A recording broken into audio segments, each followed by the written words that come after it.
komme med nogle bud? Ja, nu er jeg jo lidt oppe i årene, så det er jo lige før jeg vil... Altså, jeg kan huske tilbage i 80'erne. Det er sammen med mine venner fra Vordingborg tog toget ind til København. Fordi nu skulle vi rigtig i biografen og se en af premierefilmen. Så gik vi ind i... Drej til venstre af næste sidevej.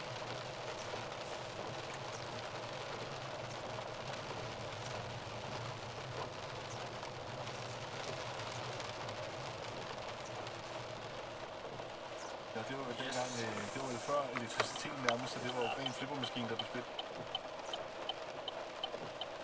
På den igen. Ja.